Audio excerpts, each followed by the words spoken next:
Halo sobatku, dimanapun kalian berada, gimana kabarnya? Semoga kalian dan keluarga dalam keadaan baik-baik saja ya. Kali ini kita akan membahas Donghua Throne of Shell episode 43 yang tayang hari Kamis ini. Perlu diingat, ini hanya sekedar bocoran spoiler yang episodenya rilis tanggal 23 Februari 2023. Jadi, jika narasi dan video berbeda, mohon dimaklumi ya. Untuk kalian yang penasaran tentang cerita Throne of Shell episode 43 ini yang tayang 1 minggu sekali, oke, langsung aja kita ke ceritanya, gas. Pada ending episode 42 sebelumnya, kita diperlihatkan ritual kontrak kesatria pendamping antara Hao Chen dan Han Yu saat mereka tiba-tiba berpindah ke dimensi lain yang berisikan 10 pilar batu.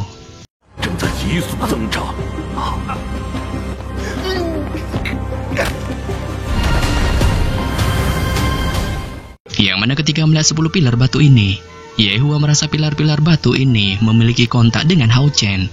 Saat hal itu ditandai dengan menyalanya angka poin 97 di pilar batu itu, yang menurutnya itu merupakan kekuatan spiritual bawaan Hao Chen. Yang hal ini tentu saja juga mengejutkan Han Qian yang mendengarnya, saat dia merasa Hao Chen merupakan seorang putra cahaya. Bahkan Yang Johan yang bermeditasi juga ikut terkejut, merasakan gejolak kekuatan spiritual bawaan Hao Chen dengan mencoba mentelepati ritual yang dilakukannya dan merasakan energi spiritual tinggi darinya. Yang hal ini membuatnya merasa girang karena putra cahaya akhirnya muncul kembali. Tentu saja, menurut legenda, jika seorang putra cahaya menaikkan kontrak dengan kesatria pendamping, otomatis kesatria pendampingnya akan menerima bakat bawaan yang dimilikinya. Yang hal inilah membuat Han Qian menjadi girang plus bangga, karena ia merasa cucunya Han Yu otomatis akan mendapatkan giveaway dari Hao Chen berupa peningkatan energi spiritual bawaannya dari yang sebelumnya 63 poin menjadi 80 poin. Sehingga pada saat yang sama, menyadari Hao Chen adalah putra cahaya, Han Qian merasa ini akan menjadi harapan titik balik umat manusia untuk mengakhiri zaman kegelapan selama 6000 tahun lamanya di bawah bayang-bayang para iblis.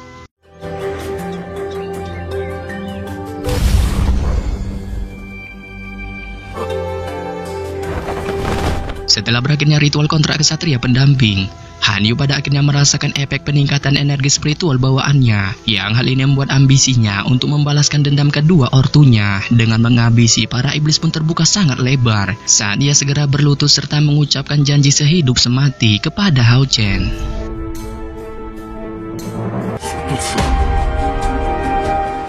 Dan mengetahui manfaat dari kesatria pendamping, Hao Chen meminta Han Qian untuk menjadikan Yehua sebagai kesatria pendampingnya. Saat Yehua segera berlutut dengan raut wajah malu, sembari menyebutkan energi spiritual bawaan rendahnya. Akan tetapi, Han Qian tidak menghina sedikit pun tentang energi spiritual bawaan Yehua. Malah sebaliknya ia merasa Yehua merupakan orang terunik yang memiliki sebuah keajaiban. Yang hal ini pun membuatnya bersedia menjadi mentornya. Sehingga pada saat yang sama, setelah adil dengan semua hal ini, Han Qian pun akan menyiapkan ritual kontrak kesatria pendamping antara Hao Chen dan Yehua. Nah, ini dia bocoran spoilernya.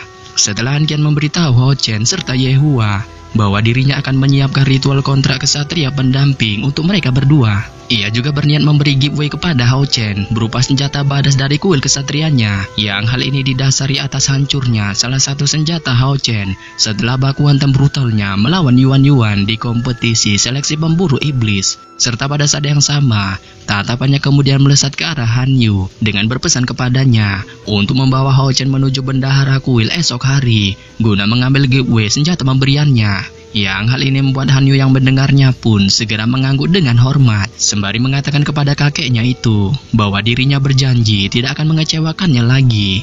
Dan keesokan paginya, Han Yu kemudian membawa Hao Chen ke gudang harta aliansi. Tetapi sebelum beranjak pergi, Hao Chen memberi pesan kepada Li Xin dengan memintanya untuk memberitahu ayang cairnya bahwa dirinya hari ini kemungkinan pulang terlambat. Yang hal ini pun membuatnya berharap Cair tidak perlu menunggu kepulangannya. Sehingga pada saat yang sama, setelah sampai di depan pintu masuk gudang harta aliansi, Hao Chen dan Han Yu segera melihat dua tetua bertubuh semok dan cungkring sedang mengobrol serta ngudut di kursi dengan penampilan santuy mereka.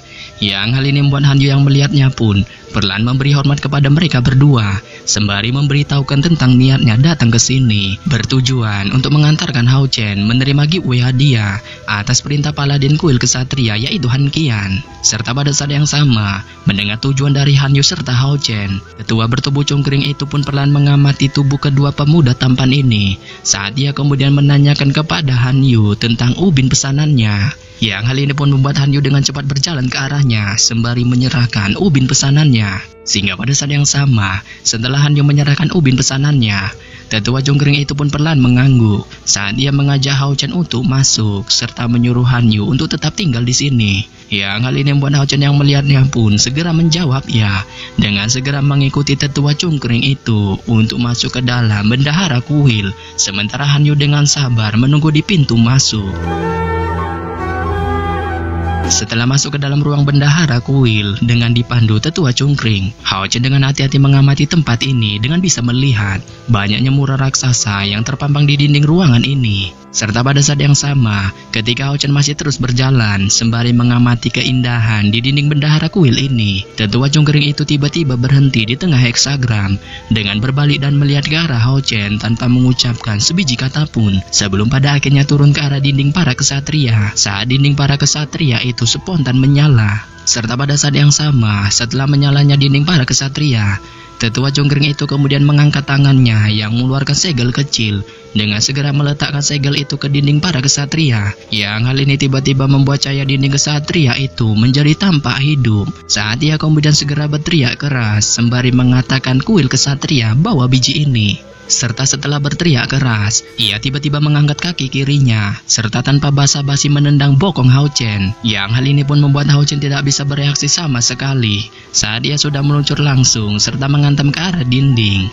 Tetapi pada saat yang sama, ketika Hao Chen memikirkan tentang rasa sakit pegal linu ketika tubuhnya menghantam dinding, tiba-tiba lingkungan di sekitar tempatnya menjadi ilusi sebelum pada akhirnya tubuhnya tiba-tiba memasuki dinding serta menghilang. Dan setelah menghilang di telan dinding, Hao Chen tanpa diduga tiba-tiba memasuki sebuah dimensi yang sama sekali tidak diketahuinya. Tetapi pada saat ini, sebuah tangan besar menjulur serta meraih bahunya dengan tanpa basa-basi segera menariknya. Yang hal ini pun membuat dimensi aneh yang dimasukinya saat ini tiba-tiba menghilang. Serta pada saat yang sama, setelah menghilangnya dimensi aneh yang dimasukinya, Hao Chen perlahan membuka matanya dengan terkejut melihat dirinya sudah muncul di tempat lain saat ia bisa melihat bahwa tempat ini merupakan sebuah lembah yang dipenuhi dengan suasana bersih dan asri. Tetapi pada saat yang sama, ketika Hao Chen terkejut melihat suasana di lembah ini, sebuah suara yang mengatakan welcome teman muda terdengar di belakang Hao Chen. Yang hal ini membuat Hao Chen dengan cepat berbalik dengan tiba-tiba melihat ada seorang tetua berambut perak yang mengenakan pakaian putih tradisional berdiri di belakangnya. Sehingga pada saat yang sama, melihat tetua berambut perak ini, Hao Chen segera memberi salam penghormatan ala kesatria kepadanya. Yang hal ini membuat tetua itu yang melihatnya pun segera tertawa sembari memperkenalkan dirinya yang bernama Yang Hohan kepada Hao Chen serta menyuruhnya untuk memanggilnya dengan sebutan kakek Yang saja. Saat Hao Chen yang mendengar ini, sekali lagi menunjukkan rasa hormatnya kepada tetua itu yang bernama Yang Hohan sembari menyapanya dengan sebutan kakek Yang. Beberapa saat setelah Hao Chen memanggil namanya, Yang Hohan tersenyum serta menepuk pundaknya sembari menceritakan kepada Hao Chen tentang tempat yang dipijakinya ini, yang merupakan sebuah tempat yang dibangun oleh ras peri di zaman kuno serta menyimpan 5 harta karun langka milik kuil lainnya, yang bahkan jika tidak ada sisa-sisa peninggalan para peri ini di zaman kuno, Yang Hohan merasa umat manusia kemungkinan akan binasa di bawah zaman kegelapan yang dikendalikan para iblis. Yang hal ini membuat Hao Chen yang mendengarnya pun segera terkejut. Tapi ia tidak mau sedikit kepo dengan cerita ini. Serta pada saat yang sama, melihat pemuda tengil ini tidak tertarik dengan ceritanya, Yang Hohan kemudian memberitakan Hao Chen untuk memasuki lembah guna mengambil giveaway hadiah miliknya. Akan tetapi, sebelum memasuki lembah itu, Yang Hohan memberitahu Hao Chen bahwa akan ada ujian yang menunggunya untuk mendapatkan giveaway hadiah itu. Serta ia juga berpesan kepadanya untuk terus mengikuti jalan di persimpangan ini, serta belok ke kiri jika ia ingin menerima giveaway hadiahnya. Sehingga pada saat yang sama, setelah mendengar arahan dari Yang Hohan, Hao Chen dengan hormat mengucapkan terima kasih kepada tetua berambut perak itu. Saat ia kemudian tanpa basa-basi segera berjalan maju menuju lembah Kiling. Dan setelah Hao Chen terus berjalan maju di lembah Kiling ini, 100 meter pada akhirnya dilaluinya dengan cepat. Serta pada titik ini, ia mengambil langkah dalam kabut tebal berwarna emas. Tetapi pada saat yang sama, ketika berada di dalam kabut emas ini, Hao Chen langsung merasakan bahwa ada sesuatu yang berbeda di dalam kabut emas ini. Dengan tiba-tiba merasakan langkah kakinya menjadi jauh lebih berat, serta tekanan yang besar mengelilinginya. Yang hal ini pun membuat Hao Chen segera mengeluarkan energi spiritual cair di tubuhnya, mencoba mengatasi tekanan energi di dalam kabut emas ini. Yang pada dasarnya, setelah dengan hati-hati terus melangkah maju di bawah tekanan kabut emas ini, dengan energi spiritual cair di tubuhnya, Hao Chen pada akhirnya berhasil melewati rintangan kabut ini, dengan tiba-tiba melihat sebagian pemandangan di depannya tiba-tiba menjadi berbeda. Saat ia segera melihat sebuah lorong muncul di sisi kirinya, sebelum pada akhirnya ia melangkah maju, memasuki lorong itu. Serta pada saat yang sama, setelah memasuki lorong ini, Hao Chen dapat melihat sebuah tebing dengan pola rumit zigzag di setiap jalurnya. Yang hal ini membuat Hao Chen tidak dapat melihat akhir dari bagian lorong ini. Akan tetapi, hal itu tidak menggoyahkan semangat dari Hao Chen untuk menemukan giveaway hadiah di tempat ini, saat dia terus maju pantang mundur di dalam bagian lorong ini. Namun demikian, setelah menghabiskan sekitar 2 jam untuk terus berjalan di lorong ini, di depan Hao Chen saat ini secara mengejutkan, tiba-tiba muncullah sebuah garpu dengan jalur yang berbeda-beda, yang masing-masing dari mereka memiliki tebing tinggi di kedua sisinya. Yang hal ini membuat Hao Chen yang melihatnya pun langsung terheran-heran saat ia merasa bingung untuk memilih jalan yang akan dilewatinya.